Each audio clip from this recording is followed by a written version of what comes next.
मैं हूं दिलीप जगवानी और आप मेरे साथ देख रहे हैं लोक शॉर्ट टीवी। प्रमुख समाचारों के साथ आइए इस बुलेटिन की शुरुआत करते हैं।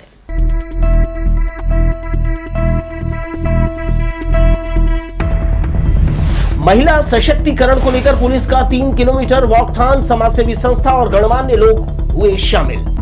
वोट और सपोर्ट की राजनीति में फंसे डीपूपारा के रहवासी 12 साल बाद भी नहीं पहुंचा कोई सुध लेने वाला। मिट्टी बचाओ अभियान से जुड़े शहरवासी ईशा फाउंडेशन ने किया सेव सॉइल का आयोजन। और भूगोल संचालक पर पुलिस नहीं कर रही कार्यवाही, एनएसयूआई का आरोप, कहा मैनेजर के बयान के बावजूद पुलिस की चुप्पी समझ से परे। अब खबरें विस्तार से देखते हैं। महिला सशक्तिकरण, उनकी सुरक्षा और कानूनी अधिकारों को लेकर शहर में वॉकथॉन का आयोजन किया गया। बिलासपुर पुलिस की ओर से आयोजित 3 किलोमीटर लंबी वॉकथॉन में बिलासपुर पुलिस अधीक्षक पारुल माथुर समेत पुलिस कर्मियों की सहभागिता रही। इस कार्यक्रम में बड़ी संख्या में यूथ ने भाग लिया। रविवार सुबह रिवरव्यू का नजारा कुछ अलग ही नजर आया। यहाँ महिला सशक्तिकरण के लिए आयोजित कार्यक्रम में बड़ी संख्या में यूथ के अलावा समाज सेवी संस्था और शहर के गणमान्य नागरिक शामिल हुए। यह वॉकथॉन से पहले लोगों को जुम्बा कराया गया। गाने की धुन पर सभी ने कदम ताल मिलाया।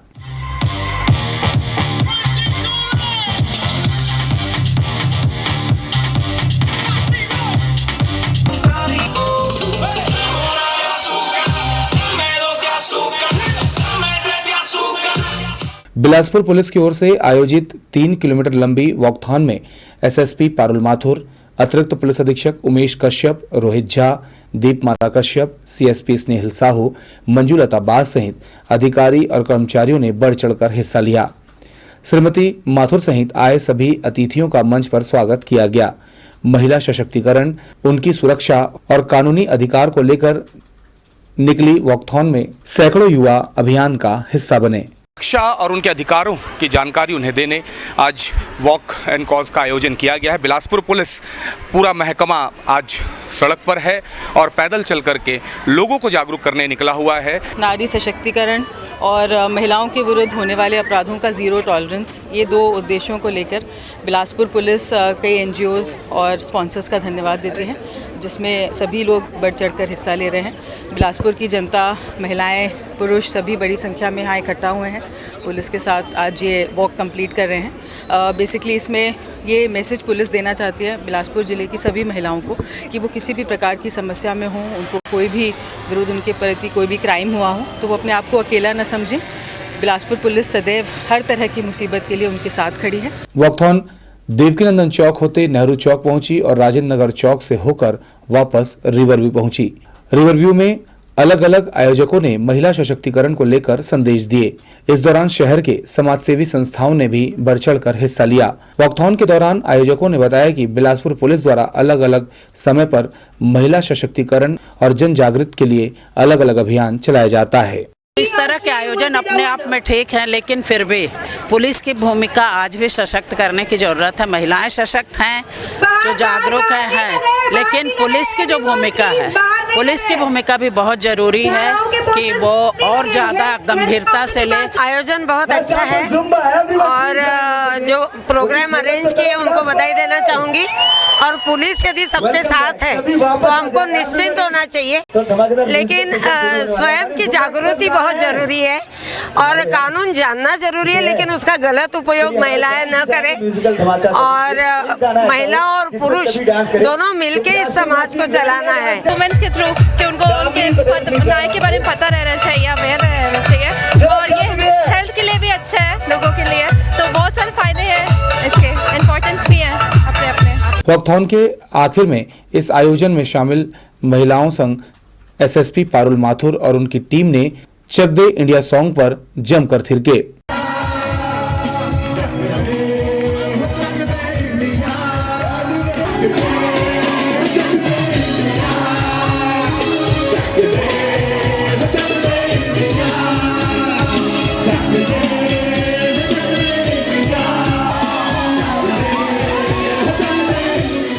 मिनी मैराथन में बिलासपुर पुलिस ने अपनी सहभागिता दी है। बिलासपुर पुलिस और अलग अलग प्रयासों के जरिए महिलाओं के खिलाफ होने वाले अपराधों को रोकने और उन्हें उनके अधिकार के प्रति जागृत करने का काम किया जा रहा है। कैमरा पर्सन सतीश साहू के साथ आशीष मौर्य, लोकसभा टीवी, बिलासपुर। मुख्यमंत्री भूपेश बघेल रविवार को कोरिया जिले के पटना पहुंचे। यहां उनका स्वागत ध्वज और सूत की माला से किया गया। हेलीपैड पर स्वागत करने के लिए बड़ी संख्या में ग्रामीण उमड़ पड़े। इसी दौरान आंगनबाड़ी केंद्र करजी के नन्हे मुन्ने बच्चे और ग्रामीणों ने मुख्यमंत्री को गुलदस्ता भेंट किया। नन्हे मुन्नों ने हम बच्चों से करते प्यार हमारे काका शानदार गीत भी गाकर सुनाया। मुख्यमंत्री ने नन्ही माही ध्रुव से हाथ मिलाकर उसे दुलार किया। यहां मौजूद बच्चों को फूल और बुके के बदले मुख्यमंत्री ने उन्हें चॉकलेट गिफ्ट किया। रजक समाज ने परिवार में खुशहाली और प्रकृति में संतुलन की कामना कर माता शीतला की पूजा की। समाज की महिलाएं पारंपरिक आषाढ़ी पूजा करती हैं। तारबहार इलाके में रहने वाले रजक समाज की महिलाएं लाल वस्त्रों में सज धज कर हाथों में पूजा की थाली लेकर माता के मंदिर पहुंची। बुजुर्ग महिला की अगुवाई में सभी ने पूजा में भाग लिया। प्रकृति के प्रति आभार व्यक्त कर खूब बारिश और भरपूर फसल के लिए प्रार्थना की गई। आषाढ़ी पूजा कहते हैं इसको, आषाढ़ में पूजा करते हैं माँ शीतला की, माँ शारदा माता की, और इसको अधिक वर्षा, अच्छी वर्षा, अच्छा मतलब वर्षा हो, अच्छा फसल हो, अच्छा मतलब फसल के लिए ही ज़्यादातर हम लोग इसको बंजारी देवी की पूजा करते हैं। संत नामदेव के समाधि दिवस पर अनुयायियों ने श्रद्धांजलि दी और उनके प्रेरणादायी जीवन का स्मरण किया। कोणपारा के प्रसिद्ध दर्जी मंदिर में स्थापित नामदेव महाराज की प्रतिमा की आरती कर समाज के लोगों ने सब मार्ग पर चलने का संकल्प लिया। पूजा अर्चना के बाद मंदिर परिसर में ही नामदेव विकास परिषद की बैठक रखी गई, जिसमें शिक्षा, रोजगार और समाज के विकास पर चर्चा की गई। नामदेव समाज विकास परिषद के तत्वाधान में आज हमने हमारे संत नामदेव जी ने समाधि ली थी। आज उसके अवसर पर हमने उनको श्रद्धा सुमन अर्पित समाज के ओर से, और समाज के जितने बड़े बुजुर्ग लोग भारी संख्या में उपस्थित होकर नामदेव जी के लिए समर्पित फूल अर्पण किए हैं। श्री नामदेव जी महाराज का आज समाधि दिवस है। इस उपलक्ष्य पर समाज के सभी वरिष्ठ जनों, समाज के सभी कार्यकर्ताएं, श्री विकास परिषद के सदस्य गण सभी उपस्थित होकर आज श्री नामदेव जी महाराज की पूजा अर्चना कर समाज के विकास एवं समाज की समृद्धि के लिए कामना किए हैं। इसी कड़ी में आज हमने एक सामाजिक बैठक भी आहूत की है, जिसमें समाज के विभिन्न मुद्दों पर भी चर्चा की जानी है। डीपूपारा से विस्थापित परिवार मौत के मुहाने में खड़े हैं। 12 सालों में पक्की सड़क मिली, न ही नाली की सहूलियत। गंदगी के साथ रहते हुए इनका जीवन नारकीय हो गया है। यहाँ रहने वाले गरीब परिवारों को केवल इलेक्शन के समय इंसानों में गिना जाता है। 2 वक्त का खाना मिलने भर से कोई परिवार सुखी नहीं हो जाता। आसपास सफाई, बुनियादी सुविधाएं उसे खुश रखती है, लेकिन तारबहार मस्जिद के पीछे 12 साल पहले विस्थापित वो बदनसीब गरीब परिवार हैं जिनकी जिंदगी में सुख, सहूलियत और चैन कभी नहीं आया। पहले घर हम लोग डीपूपारा में हुआ था, वहाँ से तोड़ के हम लोग को यहाँ स्थापित किया है। 15-16 साल हो गया हम लोग के यहाँ रहते हुए। वहाँ से उठा के यहाँ लाके छोड़ दिया। अब ऐसे हाल में हम लोग यहाँ रहते हैं। कुछ का सुविधा नहीं है। कुछ जब वोटिंग होता है ना, तब पार्षद लोग आते हैं, हाथ पाँव जोड़ते हैं, वोटिंग मांगते हैं, चले जाते हैं, फिर दोबारा कोई झांकने नहीं आता यहाँ पर।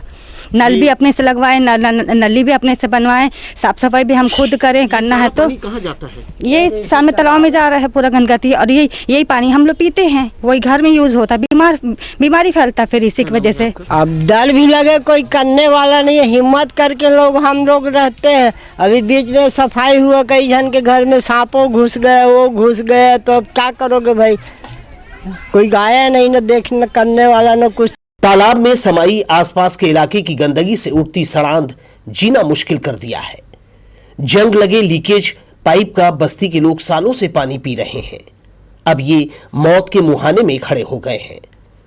बताते हुए लोगों को दुख लगता है कि उनकी गिनती इंसानों में नहीं होती है। पानी का प्रॉब्लम है, वो गंदगी की वजह से। वो गंदगी क्या है कि क्या पहले क्या है, मेरे को 2 साल हो गया। तबीयत मेरा 3-4 साल हो गया। तबीयत खराब रहता है मेरा। फिर भी आप ऐसी जगह में रहते हैं? ऐसी जगह में रहते हैं, क्या करें, गंदगी है, मजबूर है, क्या करे जाए। हम बहुत गंदगी से गुजर रहे हैं और इतना हमको यहाँ कीटाणु बीमारी से हम लोग बच रहे हैं ना। इतना हॉस्पिटल बीमारी हम कहाँ से लगा सकेंगे गरीब आदमी। जब रोज कमा के खा रहे हैं तो रोज इलाज के लिए पैसा कहाँ से आएगा। पर 10 साल हो गए यहाँ रहते, तो कोई तो ऐसा नहीं है कि कोई सफाई कराता होगा। आते हैं तो इस नाली से गुजर जाते हैं, इधर नहीं आते। तो इसके मतलब हम लोग गरीब लोग हैं ना, गरीब लोग हैं, इधर कोई पुछाड़ी नहीं है। मतलब अच्छे अच्छे मोहल्ला में सफाई होगा, हमारी गरीब के तरफ सफाई नहीं होगा। कच्चे मकान, सीलन वाला इलाका जहां सुविधा नाम की कोई चीज नहीं है, ये वही तारबहार में गरीबों की बस्ती है, जहां पिछले साल इसी मौसम में डायरिया से 2 लोगों की मौत हुई थी और दर्जनों अस्पताल में भर्ती किए गए थे। इनका नारकीय जीवन दोनों राजनीतिक दलों के लिए हमेशा से ही मुद्दा रहा है। वास्तव में जो ये मासूम बच्चे हैं, ये जानवरों की गिनती में गिना जा रहा है। ना कभी कोई पार्षद, ना कोई भी प्रतिनिधि नहीं आया आज तक। 15 साल हो गए बसाए हुए इस वार्ड में। पिछले 50 साल से कांग्रेस की सरकार है। क्या कांग्रेस की सरकार केवल वोट बैंक समझती है क्या अपने कार्यकर्ता लोगों को, वार्ड के लोगों को? यहाँ रहने वाले गरीब परिवारों को केवल इलेक्शन के समय इंसानों में गिना जाता है, बाकी समय रोटी का जुगाड़ करने में खत्म हो जाता है। फिलहाल तालाब की सफाई को लेकर विरोधी दल के संध्या चौधरी, नीलम गुप्ता, सरिता कामड़े, दिलीप नारायण और शेखर बिनकर प्रयासरत हैं। कैमरामैन सुशांत सिंह के साथ दिलीप जगवानी, लोकसभा टीवी, बिलासपुर। वन विभाग की पौधा तुहर द्वार योजना की पोल खुल गई। दिखावे के लिए पहले दिन पौधे बांटे गए। हकीकत यह है कि पौधे बांटने के लिए विभाग के पास स्टॉक ही नहीं पहुंचा है। शनिवार को पर्यावरण प्रेमी लगातार जारी नंबर पर कॉल करते रहे, मगर उन्हें योजना का लाभ नहीं मिला। वन मंडल द्वारा इस बार 50,000 पौधे बांटने का लक्ष्य रखा गया है। रविवार या सोमवार को स्टॉक आ भी जाता है तो बांटने में दिक्कत होगी। दरअसल शनिवार को 25 से 30 लोगों ने पौधा लेने के लिए नाम पता दर्ज कराया है। रविवार को भी यही स्थिति रही। ऐसे में सभी को एक साथ पौधे बांटने में विभाग को परेशानी होगी। सिम्स में बन रहे वाटर ट्रीटमेंट प्लांट का काम अब तेज हो गया है। यहां से रोजाना लाखों लीटर दूषित और संक्रमित पानी अरपा नदी में छोड़ा जाता है, जिससे नदी के पानी में कई प्रकार की बीमारियां और वायरस पनपने लगता है। वहीं अब सिम्स से निकलने वाले पानी को पूरी तरह से साफ कर नदी में छोड़ने का निर्णय लिया गया है। इसके तहत सिम्स में भी वाटर ट्रीटमेंट प्लांट लगाया जा रहा है। वैसे भी अरपा नदी में पानी लाने के लिए नगर निगम करोड़ों रुपए खर्च कर रहा है। साथ ही शहर की नालियों से होकर नदी में पहुंचने वाले दूषित पानी को साफ करने के लिए वाटर ट्रीटमेंट प्लांट स्थापित किया जा रहा है। अरपा नदी में मौजूद जलकुंभी के आगे शायद निगम प्रशासन ने भी घुटने टेक दिए हैं। 2 वर्ष पहले जलकुंभी हटाने जिला और निगम प्रशासन ने लाखों रुपए की जो है वो खर्च कर जलकुंभी हटाने अभियान चलाया था, जिसमें शहरवासियों ने भी बढ़ चढ़कर हिस्सा लिया। मगर समय के साथ अभियान की सीरत और अरपा की सूरत बदहाल होती चली गई। गंदे पानी और जलकुंभी के कारण अब शनिचरी की ओर भी संक्रमण का खतरा फैल सकता है। जरूरत है समय रहते अरपा को बचाने और जलकुंभी को हटाने की। ईशा फाउंडेशन के संस्थापक सदगुरु जग्गी वासुदेव की मुहिम मिट्टी बचाओ अभियान में देश और दुनिया के लोग बढ़ चढ़कर हिस्सा ले रहे हैं। मिट्टी बचाओ, मिट्टी और धरती को बचाने के लिए एक वैश्विक जागरूकता अभियान है। रविवार को आईएमए भवन में फाउंडेशन द्वारा सेव सॉइल कैंपेन का आयोजन किया गया। मिट्टी बचाओ अभियान का उद्देश्य दुनिया भर में 3.5 अरब से अधिक लोगों के समर्थन के साथ सरकारों को नीतिगत निर्णय लेने के लिए प्रेरित करना है। इस बारे में सदगुरु जग्गी वासुदेव खुद लोगों को जागरूक कर रहे हैं। रविवार को आईएमए भवन में सेव सॉइल कैंपेन का आयोजन किया गया। इस अभियान का हिस्सा बनकर लोगों को उन्होंने यूथ कार्यक्रम में बताया कि मिट्टी में जब 0.5% से कम ऑर्गेनिक कंटेंट बचते हैं तब वह रेत में तब्दील होने लगती है। ऐसे में भूमि में 3 से 6% जैविक तत्व होना आवश्यक है, जबकि देश की भूमि में 0.68% जैविक तत्व की मौजूदगी बताई गई है, जिसके कारण मरुस्थलीकरण होने का खतरा बढ़ता जा रहा है। इसलिए मिट्टी बचाओ अभियान के तहत लोगों को जागरूक कर जैविक खेती, विष रहित खेती, गौ आधारित खेती को बढ़ाना और केमिकल्स व कीटनाशकों का कम से कम उपयोग करने के प्रति जागरूक किया जा रहा है। ये मिट्टी बचाओ अभियान, ये जो हमारी मिट्टी है जिससे भोजन आता है उसका जो कटाव होना, उसका धीरे धीरे रेतीला होना, उसमें जो जैविक तत्व है उसका कम होना, उसको लेकर एक हम जागरूकता अभियान चला रहे हैं कि ज़्यादा से ज़्यादा लोगों को इस बारे में जागरूकता हो, पता चले, ताकि हम चाह रहे हैं कि जो हमारे नीतिकार हैं, जो सरकारें हैं, वो कुछ ऐसा नीति या कुछ ऐसे पॉलिसी लेकर आए जिससे ये चीज़ें इम्प्लीमेंट किया जा सके, हमारी मिट्टी को बचाया जा सके। एक नैरेटिव क्रिएट करना चाह रहे हैं ताकि ज़्यादा से ज़्यादा लोगों को पता चल सके, इसका कोई नीति आने के बाद कोई ऐसा विरोध ना हो, इस प्रकार से हम चाह रहे हैं। ये जो अभियान है सेव सॉइल अभियान, ये सदगुरु जी ने स्टार्ट किया था। लोगों को अपनी ज़िंदगी को खुशहाल बनाने का तकनीक सिखाया जाता है। तो ये एक आध्यात्मिक गुरु हैं। इससे पहले भी इन्होंने बहुत सारे पर्यावरण के लिए अभियान स्टार्ट किए हैं। इससे पहले कावेरी कॉलिंग भी स्टार्ट हुई थी, जो कि 12 साल का प्रोजेक्ट था। और ये जो ज़रूरी रहता है दुनिया में लोगों के लिए और दुनिया वालों के लिए, वो करने के लिए हमेशा कार्यरत रहते हैं। आध्यात्मिक गुरु के पर्यावरण के प्रति चलाए जा रहे अभियान की हर तरफ चर्चा हो रही है और बड़ी संख्या में लोग इस अभियान से जुड़ रहे हैं। ईशा फाउंडेशन द्वारा धरती माता के लिए जो चिंता व्यक्त की गई है वह बहुत ही सामायिक है और वर्तमान के साथ साथ भावी विश्व को बचाने का एक पवित्र अभियान भी है। कैमरा पर्सन सतीश साहू के साथ आशीष मौर्य, लोकसभा टीवी, बिलासपुर। एक निजी चैनल के प्राइम टाइम डीएनए शो में राहुल गांधी से जुड़ी एक फेक वीडियो क्लिप चलने से बवाल हो गया है। इस वीडियो को भाजपा के कई नेताओं ने उदयपुर हत्याकांड से जोड़कर शेयर कर दिया। अब इस मामले में एक तरफ कांग्रेस जहां भाजपा पर हमलावर हुई है, वहीं न्यूज़ चैनल और इसके एंकर रोहित रंजन के खिलाफ झूठी खबर फैलाने को लेकर कार्यवाही की मांग की गई है। शनिवार को यूथ कांग्रेस के पदाधिकारियों ने चैनल के खिलाफ शिकायत की है और एंकर समेत फेक न्यूज़ को शेयर करने वालों के खिलाफ कड़ी कार्यवाही की मांग की गई। युवक कांग्रेस की तरफ से एक शिकायत पत्र या सिविल लाइन थाने में दिया गया है, जिसमें श्री राहुल गांधी जी के संबंध में जी न्यूज़ में एक प्रसारण किया गया था, आपत्तिजनक इसे कहा गया है। उस पर एफआईआर के लिए ये यहाँ उपस्थित हुए थे। इनकी जो शिकायत पत्र को लिया गया है और इस पर जांच करके आगे वैधानिक कार्रवाई की जाएगी। हम लोग छत्तीसगढ़ यूथ कांग्रेस के द्वारा जिस तरह से जी न्यूज़ द्वारा लगातार राहुल गांधी जी के ऊपर कोई ना कोई व्यंग बनाए जा रहे हैं, कोई ना कोई गलत खबर प्रकाशित की जा रही है, हम सब उसके विरोध में आज बिलासपुर सिविल लाइन थाने में आए हैं कि जी न्यूज़ के खिलाफ लगातार जिस तरह से राहुल जी की छवि को धूमिल करने का प्रयास किया जा रहा है, उसके खिलाफ में हम अपराध दर्ज कराने के लिए आए हैं। झाड़ फूक के बहाने महिला के साथ अनाचार करने वाले तांत्रिक बाबा को तोरवा पुलिस ने कोरिया से गिरफ्तार किया है। वर्ष 2009 में हेमूनगर में किराए के मकान में रहकर झाड़ फूक करने वाले नागेश चंद्र उर्फ नरेंद्र ने महिला को नशीला पदार्थ पिलाकर उसके साथ दुष्कर्म किया। पीड़िता की रिपोर्ट के बाद फरार तांत्रिक को पुलिस ने धारा 376 के तहत मामला दर्ज कर गिरफ्तार किया है। लोकसभा टीवी पर एक और ब्रेक लेंगे दर्शकों, हम जल्द लौटते हैं।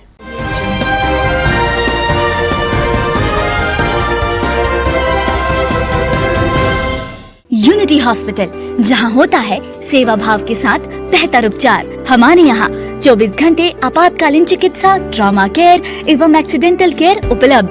गहन चिकित्सा, आईसीयू, सीआईसीयू, एमआईसीयू, डायलिसिस की सुविधा, सिर की चोट का इलाज एवं ऑपरेशन की सुविधा, स्त्री एवं प्रसूति से संबंधित सभी रोगों का इलाज व निदान, हड्डी रोग से संबंधित समस्त उपचार एवं ट्रॉमा यूनिट की सुविधा, आँखों से संबंधित सभी समस्याओं का निदान, ईएनटी विभाग में मुंह, जबड़ा, गला एवं आहार नली के कैंसर की जांच एवं उपचार, 24 घंटे एम्बुलेंस सुविधा, साथ ही पैथोलॉजी एवं फार्मेसी की सुविधा उपलब्ध। Unity hospital, brilliant public school campus, mission hospital road, Bilaspur. SS infra की नई प्रस्तुति जेपी स्मार्ट सिटी, बिलासपुर की प्राइम लोकेशन मोका में आवासीय कॉलोनी। स्पॉट बुकिंग पर पाएं लाखों की छूट और आकर्षक उपहार। टीएनसी अप्रूव्ड कॉलोनी, भव्य entrance gate, open gym, kids play area. देखेंगे तो जानेंगे कि इससे बेहतर कुछ भी नहीं। संपर्क करें सीएलसी प्लाजा, मंगला चौक, बिलासपुर।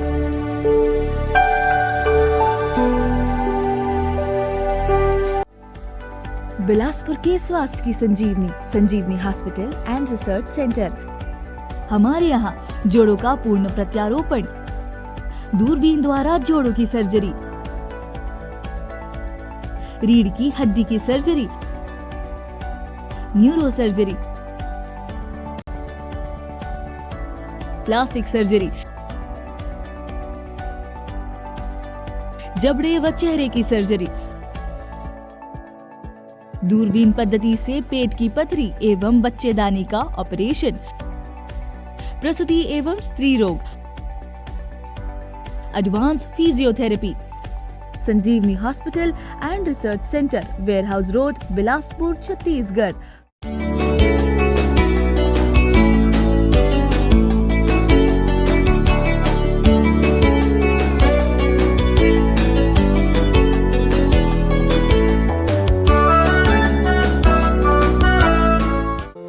आजकल की इस भागदौड़ भरी जिंदगी में कहीं आप भी अपनी पहचान तो नहीं खो रहे हैं, कहीं आप भी मानसिक रोगों से तो नहीं जूझ रहे हैं। चिड़चिड़ापन, डर और घबराहट ये मानसिक रोगों से जुड़े लक्षण हो सकते हैं। समय रहते इन्हें पहचानें और डिप्रेशन, एंजाइटी जैसी परेशानियों को बढ़ने से पहले रोकें। डिप्रेशन। आइए एक नजर फिर से डालते हैं हेडलाइंस पर।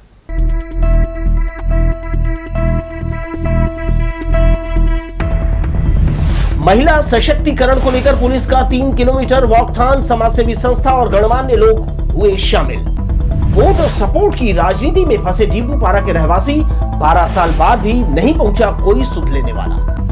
मिट्टी बचाओ अभियान से जुड़े शहरवासी, ईशा फाउंडेशन ने किया सेव सॉइल का आयोजन। और भूगोल संचालक पर पुलिस नहीं कर रही कार्यवाही, एनएसयूआई का आरोप, कहा मैनेजर के बयान के बावजूद पुलिस की चुप्पी समझ से परे।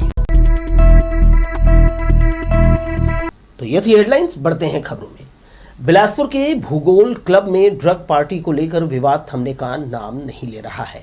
एनएसयूआई ने बार चलाने वाले सरगना को बचाने का पुलिस पर गंभीर आरोप लगाया है। पदाधिकारी और कार्यकर्ताओं ने मैनेजर के बयान के आधार पर संचालक के खिलाफ कार्रवाई करने की मांग की।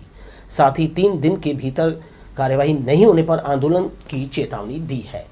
शनिवार देर शाम एनएसयूआई के पदाधिकारियों ने रामा मैग्नेटो मॉल के सामने धरना प्रदर्शन किया। वहीं उन्होंने भूगोल बार के संचालक के नाम जमकर नारेबाजी की। एनएसयूआई के नेता और कार्यकर्ताओं ने कहा, ड्रग के मामले में जल्दी कार्रवाई की जाए। मैग्नेटो मॉल स्थित भूगोल में ड्रग्स का मामला उजागर हुआ है, जिसमें गौरव द्विवेदी नामक का युवक को पुलिस ने रंगे हाथ ड्रग्स के साथ पकड़ा है। उसके बाद भी पुलिस कोई कार्रवाई नहीं कर रही है। अंकित अग्रवाल जिसमें गौरव त्रिवेदी ने अपने साफ बयानों में कहा है एक मीडिया चैनल के माध्यम से कि अंकित अग्रवाल उसे ड्रग्स बेचने के लिए दिया करता था। क्यों अंकित अग्रवाल को बचाया जा रही है, हमारे समझ से परे है। हम पुलिस प्रशासन से निवेदन करने चाहते हैं कि अंकित अग्रवाल को, जब गौरव त्रिवेदी उसका नाम ले चुका है, तो उसको गिरफ्तार किया जाए, उसके नाम से FIR दर्ज किया जाए। नेहरू नगर से कोचिंग कर वापस लौट रहे छात्र से 2 युवकों ने मोबाइल छीना और फरार हो गए। घटना की रिपोर्ट के बाद सिविल लाइन पुलिस मामला दर्ज कर जांच कर रही थी। साइबर सेल के माध्यम से पता चला कि चोरी गया मोबाइल रायपुर में उपयोग हो रहा है। लोकेशन के आधार पर पुलिस ने मामले में राजेंद्र साहू को गिरफ्तार कर लिया है। पूछताछ में आरोपी ने बताया कि ये मोबाइल उसने अपने परिचित कृषि साहू से खरीदा है। सिम्स की कारगुजारियों से सभी वाकिफ हैं। गरीब और असहाय मरीजों के इलाज के उद्देश्य से खोले गए इस अस्पताल में अब प्रसूताओं को भर्ती नहीं किया जा रहा है। इसके पीछे की वजह ये बताई जा रही है, चिकित्सक कह रहे हैं कि फीमेल वार्ड फुल हो गया है और यही कारण है कि यहाँ आने वाली प्रसूताओं को अब निजी अस्पताल भेजने का खेल चल रहा है। जरूरत है सिम्स प्रबंधन को इस ओर गंभीरता से ध्यान देने की। गोल बाजार स्थित हनुमान मंदिर के पास नगर निगम ने निर्माण सामग्री को सड़क के बीच रख दिया है। इसके चलते दुकानदारों की जो ग्राहकी है वो उसका नुकसान हो रहा है। व्यापारियों का कहना है कि बीते 15-20 दिनों से मलबा ऐसे ही छोड़ दिया गया है, जिससे आवागमन प्रभावित हो रहा है। गोल बाजार हनुमान मंदिर के पास सड़क व नाले निर्माण के लिए नगर निगम ने गिट्टी और रेती गिरवाया है। बीते 15 दिनों से सड़क के बीचों बीच पड़े रेत गिट्टी के कारण यहां आवागमन प्रभावित हो रहा है। वहीं दुकानदारों का कहना है कि कंस्ट्रक्शन मटेरियल पड़े होने के कारण ग्राहक भी दुकान तक नहीं पहुंच पा रहे हैं। इसके कारण उनकी ग्राहकी खराब हो रही है। साथ ही बरसात होने के कारण यह मलबा सड़क पर फैल रहा है। दुकानदारों का कहना है कि बीते 2 साल से कोरोना के चलते उनका व्यापार पूरी तरीके से ठप था। अब जब स्थिति सामान्य हुई है तो नगर निगम कंस्ट्रक्शन मटेरियल को सड़क के बीचों बीच रखकर उनकी ग्राहकी खराब करने में लगा हुआ है। बहुत दिक्कत हो रही है, ट्रैफिक में भी प्रॉब्लम है और 15 दिन से दुकान के सामने पूरा मेन मार्केट है, गोल बाज़ार, हनुमान मंदिर गोल बाज़ार संकट मोचन के सामने है, तो इस कारण पूरा दिक्कत हो रही है। नगर निगम प्रशासन से अनुरोध है कि जल्दी से जल्दी यहाँ की सड़क बनाए, अन्यथा मटेरियल को सही जगह पे जाके उसको डंप करे, क्योंकि पूरा ट्रैफिक जाम हो रहा है और पूरी गंदगी मेन मार्केट में, शहर का हृदय स्थल है गोल बाज़ार, वहाँ पूरी मेन मार्केट में गंदगी पसर रही है। और अभी बरसात का समय, कल को कुछ सारी यानी कि बीमारी वगैरह यहाँ फैलेगी, तो इसके लिए जिम्मेदारी किसकी होगी? 15 दिन से मलमासरी की ये सामान दुकान के सामने फैली हुई है। एक तो 2 साल में दुकानदारी थोड़ी सी स्टैंड हो रही है और ये तत्काल काम होगा करके पूर्व महापौर जी राजेश पांडे जी, विनोद सोनी जी, रामशरण यादव जी यहीं पे बैठ के तत्काल कार्य के लिए उनको कहा गया और आज 15 दिन से ये मलमा का कोई साधन नहीं और ऐसी मटेरियल आई है वो जो आपके सामने। व्यापारियों ने नगर निगम प्रशासन के अधिकारियों से अपील की है कि जल्द सड़क पर पड़ा मलबा हटाएं ताकि लोगों को आने जाने में किसी प्रकार की परेशानी का सामना न करना पड़े। देखना यह होगा कि व्यापारियों के गले का शोर निगम के अधिकारी कब तक सुन पाते हैं। कैमरा पर्सन सतीश साहू के साथ आशीष मौर्य, लोकसभा टीवी, बिलासपुर। अमरकंटक एक्सप्रेस और कोरबा कोचुवेली एक्सप्रेस के यात्रियों के लिए अच्छी खबर है। दोनों ही ट्रेन में बर्थ को लेकर मारामारी अब नहीं रहेगी। कोचुवेली एक्सप्रेस में 6 से 13 जुलाई तक सुविधा देने का निर्णय लिया गया है। यात्रियों को कंफर्म बर्थ उपलब्ध कराने के लिए दक्षिण पूर्व मध्य रेलवे से गुजरने वाली दोनों ट्रेनों में स्लीपर कोच की सुविधा अस्थायी रूप से उपलब्ध कराई जा रही है। यात्रियों को 9 जुलाई के बाद ही राहत मिलने के आसार हैं। दरअसल रेलवे ने 2 महीने से रद्द 34 ट्रेनों को 15 दिनों के लिए और कैंसिल कर दिया है। ये तीसरी बार है जब ट्रेनें रद्द की गई हैं, पर चौथी बार रद्द की संभावना कम नजर आ रही है। माना जा रहा है कि ट्रेनें पहले की तरह पटरी पर दौड़ने लगेंगी। इन 34 ट्रेनों को क्यों रद्द किया गया, रेलवे ने अब तक स्पष्ट नहीं किया है। केवल रेलवे बोर्ड के आदेश का हवाला दिया जाता है। हकीकत यह है कि कोयला परिवहन और मालगाड़ी चलाने के लिए रेलवे ने ऐसा किया है, जिसका खामियाजा यात्रियों को भुगतना पड़ रहा है। इस खबर के साथ ही दर्शकों मुझे दीजिए विदा और आप देखते रहिए लोकसभा टीवी। नमस्कार।